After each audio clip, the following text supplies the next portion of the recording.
alayhi wasallam. I'd like to introduce myself. My name is Samir, S-A-M-I-R, and I'm going to be with you today and tomorrow. And we're going to be covering quite a few places in Jordan, include Ahlul Kafi and Sahabi Abdul Rahman ibn Auf and the blessed tree in the desert.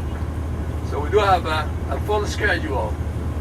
So sit back, relax, and enjoy the ride. And I will tell you all about Jordan as well, about the background history, the geography of the area, and anything that you want to know about the archaeology, about history. Please do not hesitate to ask any questions. All right? And I've been doing this kind of work for the last 18 years. And not necessarily with Islamic sites, but all the sites, including Petra, Jarash, and other places, which we cover also the desert castles. So again, welcome, and I hope you will enjoy the tour today. It's quite interesting because we're gonna have a diversity. We go into the desert, we take jeeps, and then we will also go to in Amaan here, both sides, both Ahlul Kafi and Abdul Rahman ibn Auf, both in Amaan, in a different area though. Okay, so this is our goal today, and once again, Assalamu alaikum and welcome aboard. We do have a driver.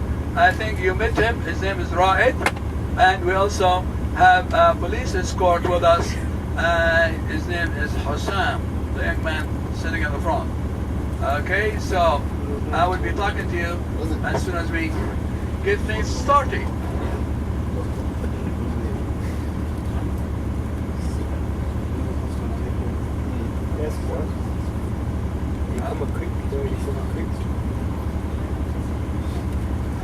Our beloved capital, and to give you some idea about Amaan.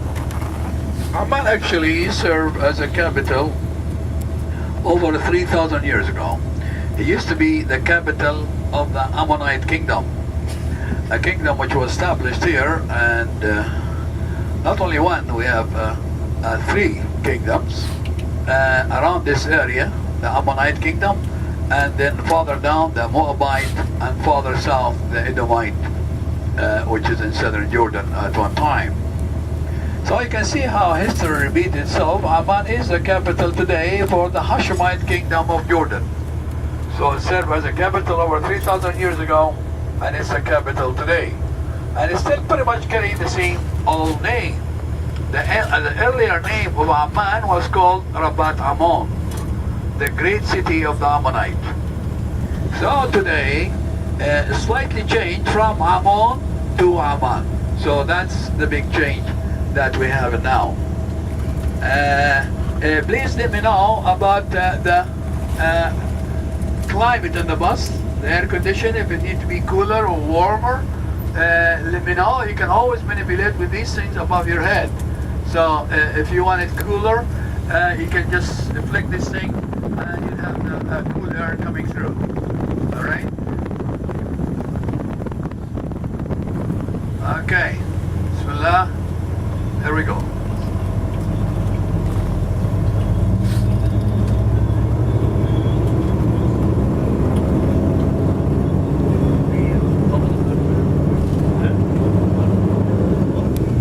Bismillah ar-Rahman ar-Rahim. سبحان الذي سخر لنا هذا وما كنا له مقرنين وإنا إلى ربنا لمنقلبون. And we'll be driving in the city of Amaan, and today Amaan, with a population almost 4 million people live in Amaan. So Amaan, half of the population today pretty much live in Amaan. And like I said, Amaan was called Ammon when the Greek took over 332 BC. That marks the beginning of the Hellenistic period.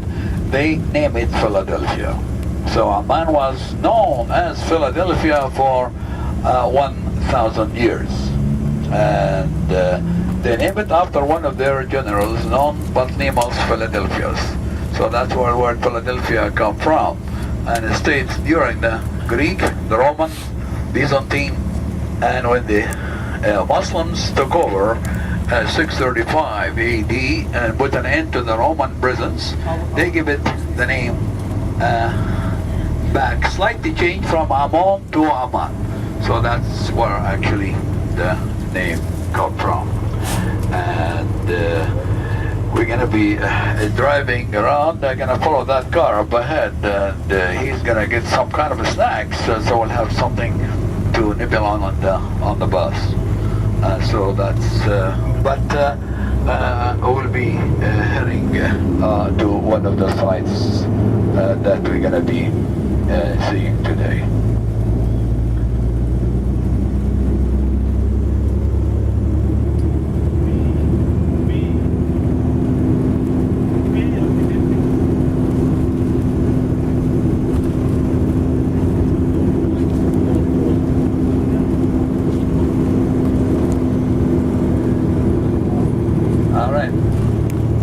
All right, so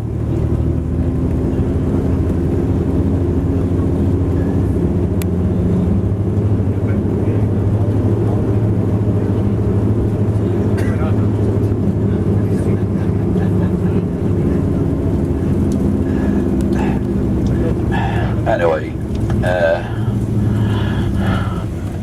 when we drive around here in Amaan, Amaan is virtually a new city. And Amaan actually during the 2nd century AD, it had a population over 30,000 people were living here. We're talking about during the Roman time. And Amaan was very much abandoned in the medieval time.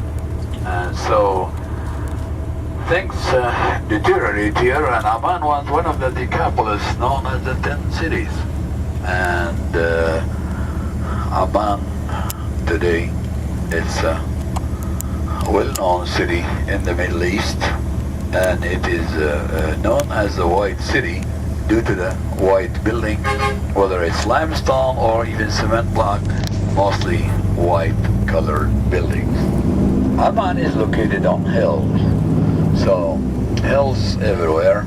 At one time, we used to have 7 hills dominate the downtown of Amman. Today, we have over 23 hills make up the city of Amman. So, actually, even where your hotel is, you're about 900 meters above sea level. So, things are quite high here. And some areas in Amman exceed 1,000 meters above sea level. So, whenever we have a snowstorm in the country, Amaan gets quite a bit of that. And we'd had actually a snowstorm a couple of months ago, and Amaan was buried with snow, and things were pretty much off almost for a week. And unfortunately, we haven't had anything ever since. So for over 2 months, we did not have any snow or any rain.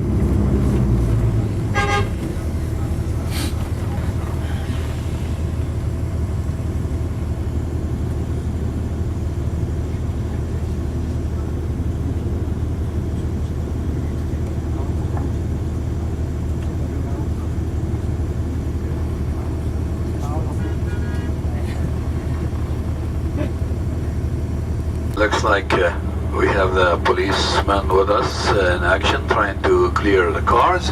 We're trying to back out to get out of this area. We're trying to follow that car, but looks like he took not the best turn, and he thought this big bus could go through here, but the way things are, it's not gonna work out. And so we will, I told the guy, just meet us in one of the sites we're going to be visiting today without having to chase him around and be together all the time. So that's the plan now. It's a big city and you have a lot of traffic, so we're trying to avoid the smaller streets.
We'll be going through the downtown, and we don't have much of a choice but to do that, and hopefully we can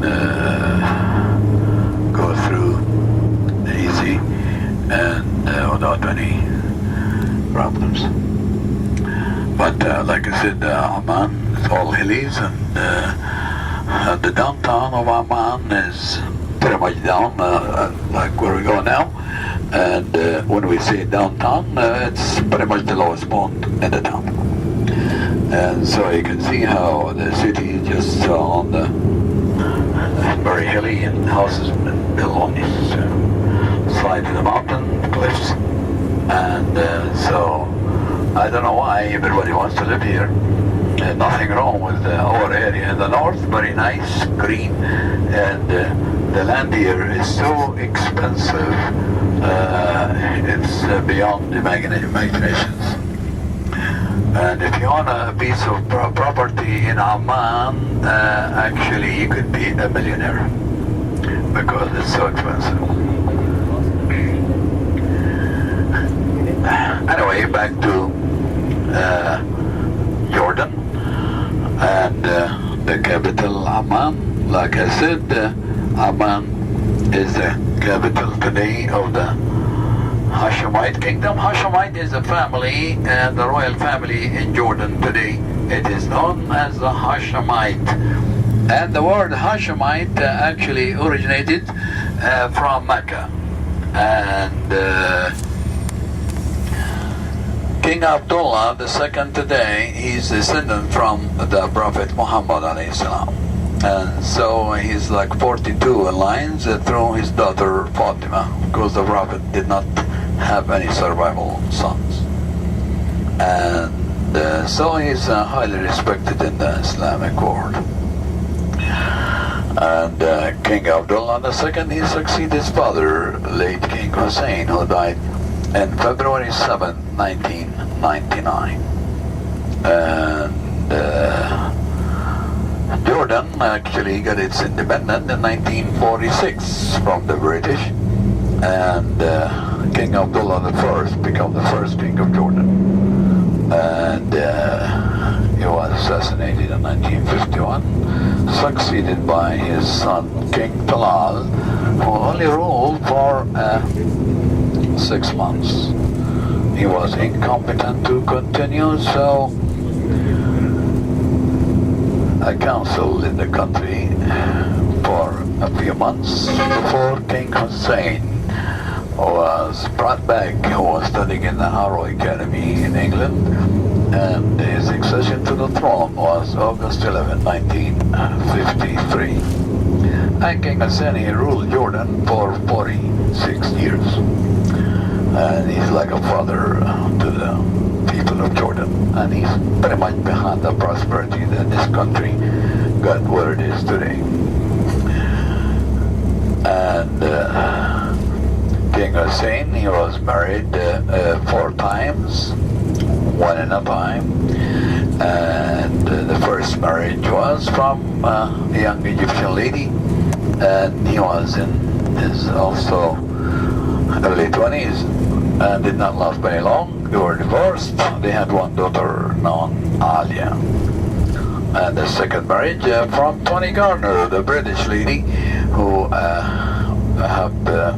they have 4 children. And today King Abdullah is her elder son. They have 4, 2 boys and 2 girls. They were separated. Some say divorce. Here, not too much tabloid about the royal family, so all we know, they were not living together anymore. And so he married a local girl from a Palestinian origin, and they have a boy and a girl. And she died in a helicopter crash, and then a couple of years later he met Lisa Halabi, an American lady with Arab origins, and a year later they were married. And so she gave him 2 boys and 2 girls. And today King Abdullah is married to Queen Rania, and she's also Jordanian with Palestinian origins, and she also have 2 boys and 2 girls. And today the Crown Prince of Jordan is Prince Hussein, and he's about 20 years old. And so that's how things stand here today. And as you know, Jordan, in 1950, they have the Jericho Declarations, and they have the East Bank and the West Bank joined together to form the Hashemite Kingdom of Jordan, as you know, after Israel was created. And over 850,000 Palestinian refugees fled the area, and a lot of them came to Jordan. And some in Syria, some in Lebanon, and other places.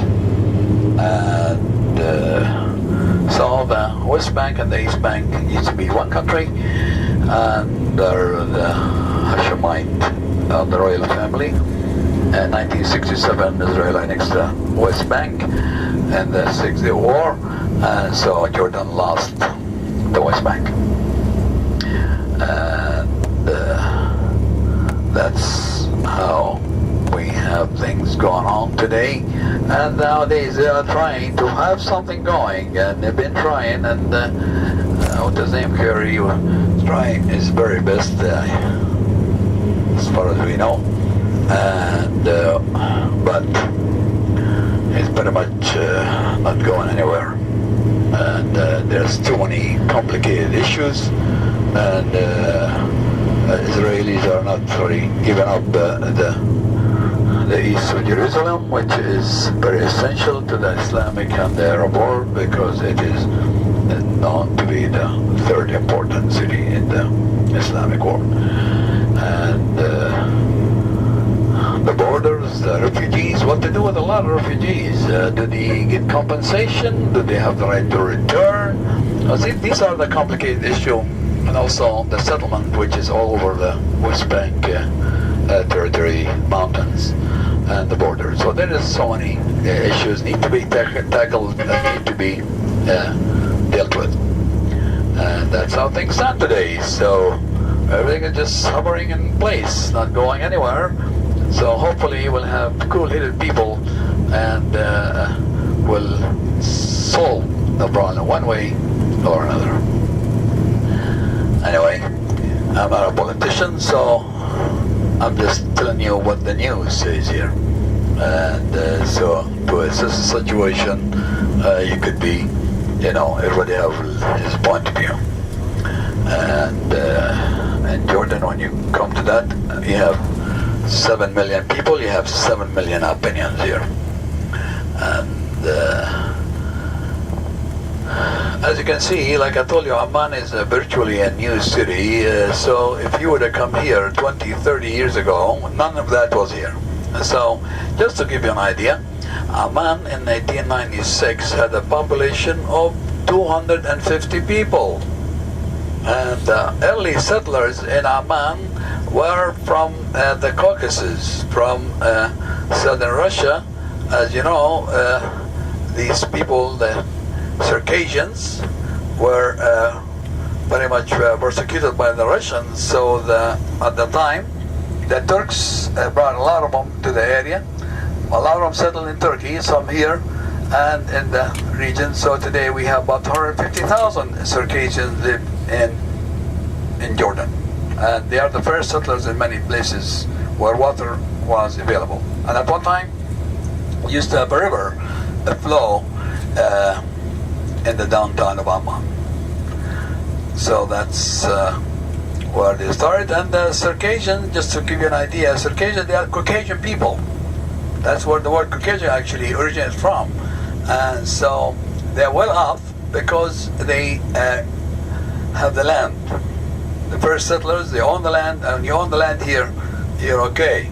The land here is not very much, and so if you own property, you could actually make millions from it. I mean, by selling it, because there's so high demand on land here. And even now, it's not exactly, people not going to work, but it's still always rush hour in Amman. That's why even myself, not too crazy about coming to Amman just for shopping or what have you. So because of the traffic jams that's known here in Amman. And as you know, Amman receives a lot of refugees, especially Syrians nowadays, seeking work, and Iraqis. We have a lot of them here as well. So most of these people settled in Amman. Syrian refugees, they are settled in the north, but not just a few refugee camps there, and a lot of them settle and work in cities like Amman. So that also add to the traffic jams as well. So that's doesn't make things a lot easier.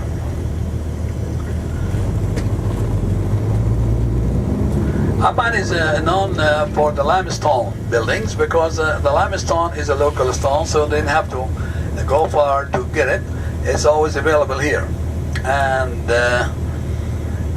we're a country known for the stones. In the south we have granite, farther north you have even sandstone, and then you have most of the mountains here consist of limestone.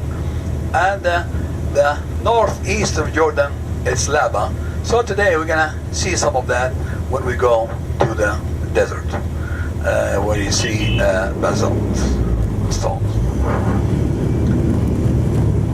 And once again, if you have any questions, please do not hesitate. We'll try to answer any question the best of our abilities.